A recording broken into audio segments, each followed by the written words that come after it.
We have a story tonight that's happening more and more often on the streets of Philadelphia and surrounding communities. It's a story of a neighborhood definitely saying no to drugs. 300 people shouting anti-drug slogans, marching around Wharton Square Park in South Philadelphia tonight. Neighbors organized to fight the drug dealers they say are taking over their community.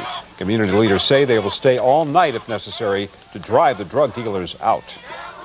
Drug problem growing in many of the city's drug-ravaged neighborhoods. There are turf wars breaking out among the drug dealers.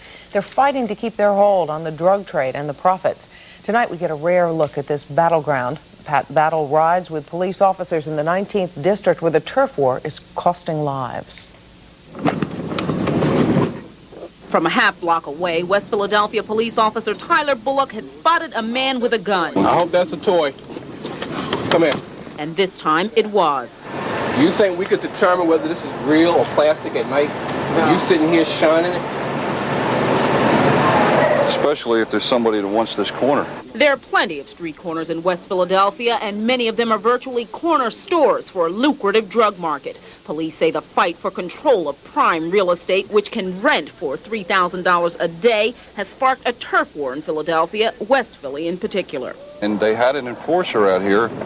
I believe he was arrested. In the span of like 2 weeks, he might have shot 4 or 5 people on these corners, trying to explain to them that these corners were not to be taken, they were for sale.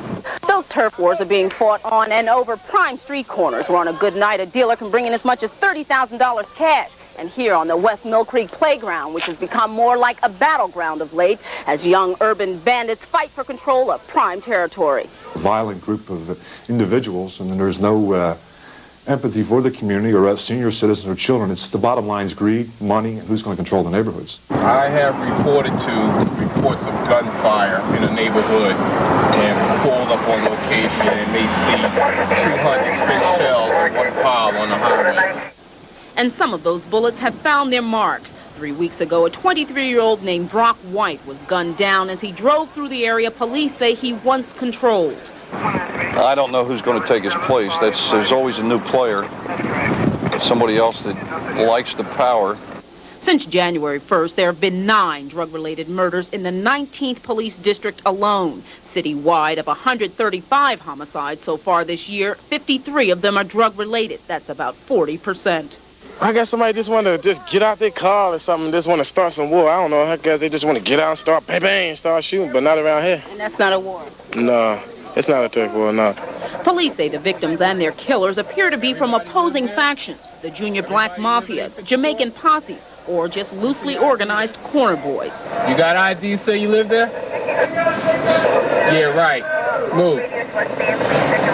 The baseball caps signify different groups of people. It signifies what type of drug they're selling, what group they're involved with.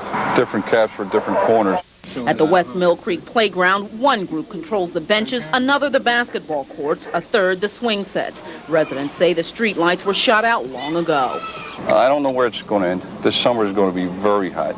We are nowhere near what's happening in Washington or San Diego or LA or New York, but we have that potential unless we beef up the police forces on the street. Now, although the mayor has promised to have more cops on the street by this summer, the first class of recruits won't actually be out there until August. A police spokesman tells us that the city's police commissioner is trying to come up with alternatives that will put more cops on the streets. Meanwhile, those that are already out there will just have to do their best to keep a lid on this situation. Pat Battle, Channel 10 News.